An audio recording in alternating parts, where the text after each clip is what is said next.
Sidney Cooke, born in 1927, aka Hissing Sid, and he was a ringleader of a group called the Dirty Dozen, and these were child molesters, child abductors, and child serial killers. This is someone who got mentioned to me by many survivors of the care home abuse. He's abusing. It spanned from London, Berkshire, Kent, Tyne and Wear, Hertfordshire. It's got all over the place. Cooke and his lot, they had connections with Holland, Belgium, and so we see this transference of kids to other countries. These people know each other, and they're connected. But where you get kids, amusement arcades, fun fairs, scouts, everything, you are going to get the paedophiles. Cooke was an itinerant fairground worker.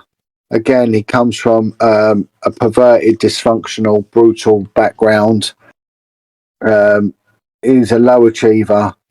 Apparently, he was a man of incredible strength for his build. He's a Weasley-looking guy, and he would just go around the country picking up young boys. He did come to notice of the police for indecency in toilets and things like that. One notorious set of toilets, there was a thing called the meat rack, and the meat rack was an area of Piccadilly Circus, which used to be by the Wimpy Bar, and this is where the young boys, known as the chickens, the young rent boys, the young prostitutes, were placed.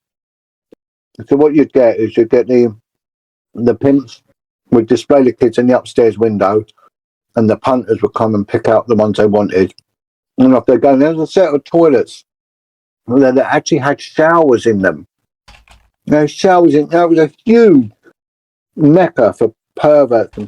And I worked on the clubs and vice unit, the street offences team, which dealt with the runaway kids, the juvenile prostitutes, and the rent boys. I worked for a few years on that, very successfully. I worked the meat rack. I spent many months on the streets of the nights, patrolling around these areas in central London. I spent half my working life at that period on there. Streets I got to know very well, and the MO of the kids, the rent boys, the juvenile prostitutes, and the perverts.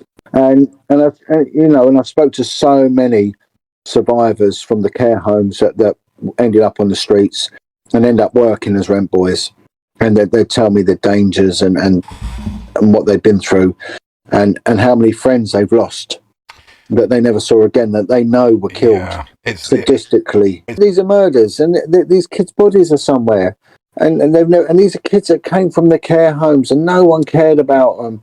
The Sidney Cooke and the Dirty Dozen. People really need to do their research with this guy. This is a very sinister individual indeed. He got convicted, him and his group, of manslaughter, only manslaughter, of the murder of 3 kids: Mark Tilsley, Barry Lewis, and Jason Swift, young boys. When bodies are dumped, that is a crime scene in itself. And you've got to look at not only how the body is dumped, but also where it's dumped. Now, what a killer will do, they will take the body to somewhere that they feel at ease with, right? They feel comfortable there. So whoever dumped the body there is someone that's probably from that area or had a childhood in that area, that had a connection with that area and felt at ease in that area.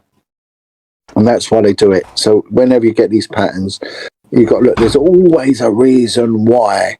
When they get rid of the body, they obviously don't want to get caught, but they'll go to somewhere where they're familiar and they feel comfortable, because they're putting themselves at risk, because they're basically cool, with a smoking gun in their hand. If anyone turns up and they've got a rolled up body in a carpet, and in the middle of the night they're digging a hole, there's only one thing that can mean.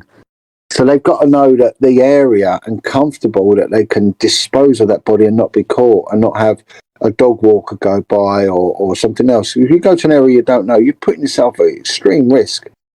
But if you know that area, you're like, well, I know it. We went there as kids. There's no one ever goes there.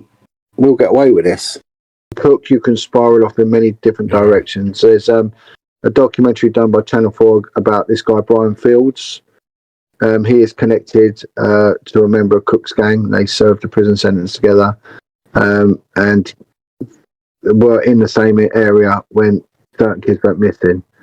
I can even tie him in with a guy called Brian Fields. And Brian Fields, again, he's a child killer. He's a child abductor and a child killer. When I was looking into Brian Fields and Cooke a couple of years ago, I'd come up with a figure of 30 children that went missing. Now, the police, the West Midlands police, confirmed that they can account for 28. They had a figure of 28, possibly linked to certain individuals. I wasn't far out. I added on the 2 that went missing from the West Midlands, which brought it up to 30. So that's 30 kids that went missing around fairgrounds that were travelling around the country. Sidney, Cooke, and his other, there was 9 kids that were linked, 9 child murders in and around London linked to this group, right? They only prosecuted for 3. Cooke was the ringleader. It was well documented and evidence he was a ringleader. And the Crown prosecution, despite all the overwhelming evidence that this was orchestrated and organised and premeditated and pre-planned murder, they ran with manslaughter. Cooke was he was given a 15-year sentence. Jesus. And he got it reduced. The CPS reduced it by 3 years because they said Cooke could not have possibly been the ringleader when he fucking well was. Right, and they reduced it, for 3 manslaughters. Cooke is an incredibly interesting case to look at. I think there are many, many more murders. I think all anyone's got to do is watch where he was travelling with the funfair, watch where these funfairs went, look at the children that went missing. Cooke and his lot would hold these parties in which a kid would just be brought in and would be raped and murdered to death. Sidney Cooke had a thing where he would be able to asphyxiate a child and then revive the child. He was an expert at giving CPR. This is all about the abduction and mutilation of children and young people.